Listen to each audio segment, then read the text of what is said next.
नमस्कार, city post में आपका स्वागत है। मैं स्नेहा भारती आपके साथ। बीजेपी एमएलसी टुन्ना जी पांडे ने जिस तरह से मुख्यमंत्री पर आरोप लगाए हैं, उनके खिलाफ अमर्यादित बयान दिया है, उसके बाद से बिहार की राजनीति गर्म है।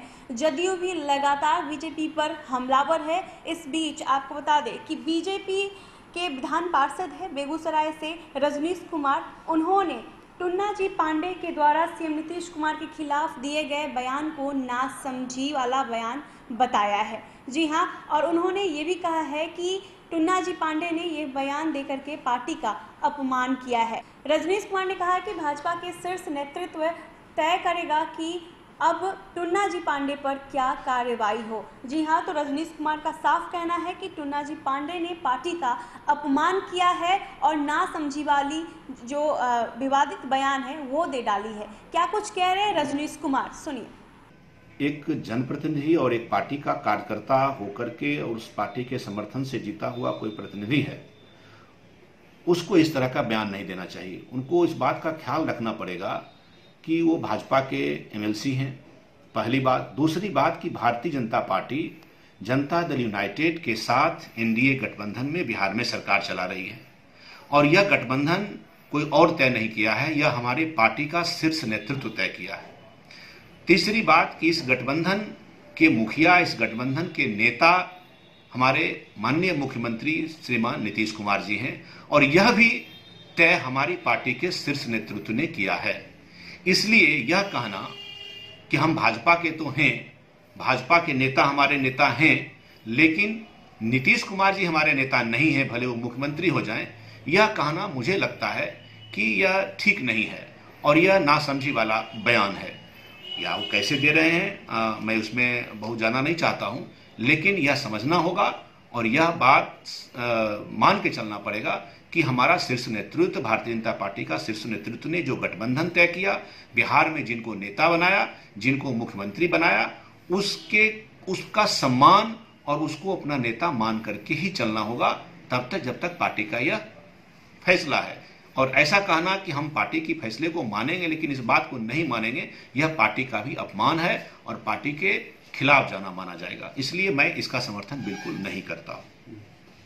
हमारी सरकार ने, माननीय मुख्यमंत्री नीतीश कुमार जी और भारतीय जनता पार्टी के नेतृत्व वाली सरकार ने पंचायत प्रतिनिधियों के लिए हमेशा से सम्मानजनक कदम उठाए हैं, हमेशा से उनके अधिकार और उनकी स्वायत्तता के लिए काम किया है।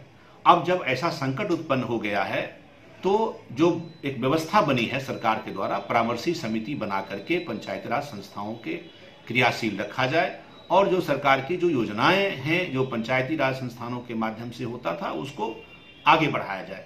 और इस परामर्शी समिति में बना करके उसमें जो निवर्तमान प्रतिनिधि होंगे, 15 जून के बाद जो विघटन हो जाएगा, जो निवर्तमान प्रतिनिधि हैं, मुखिया हैं, वार्ड सदस्य हैं, पंचायत समिति हैं, जिला परिषद हैं या पंच सरपंच हैं, उनको इसमें समिति में, इस परामर्शी समिति में उनको समायोजित करके, हालांकि इस पर अभी कुछ तय नहीं हुआ है, लेकिन हम लोगों ने इस बात की जबरदस्त मांग की थी और उस मांग को आज भी मैं कर रहा हूं। और हमारे जो भी स्थानीय निकाय के एमएलसी हैं, खास करके बीजेपी से, उन्होंने इस बात को रखा कि जो निवर्तमान प्रतिनिधि हो रहे हैं 15 जून के बाद, परामर्शी समिति में उनको समायोजित किया जाए, उनकी राय लेकर के आगे की योजनाओं का संचालन हो, ऐसी एक व्यवस्था बनाई जाए।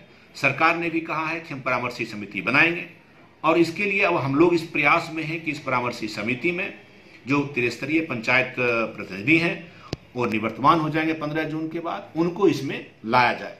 और जो राजनीतिक दल इस बात को कह रहे हैं कि हम वो धरना दिए, हमने मांग किया और हम मांग कर रहे हैं कि कार्यकाल बढ़ाया जाए, तो ये सारी बातें हास्यास्पद है और सारी बातें असंवैधानिक है और राजनीति से प्रेरित है।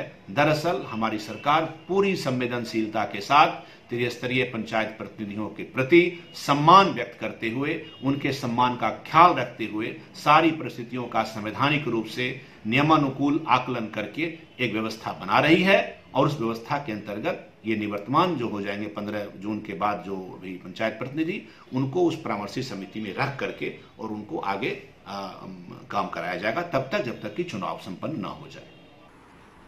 तो टुन्ना जी पांडे के बयान के बाद सियासी उबाल आ गया हुआ है। बिहार की राजनीति में काफ़ी गर्माहट देखी जा रही है और लोग बीजेपी और जदयू के रिश्ते पर अब सवाल खड़े कर रहे हैं।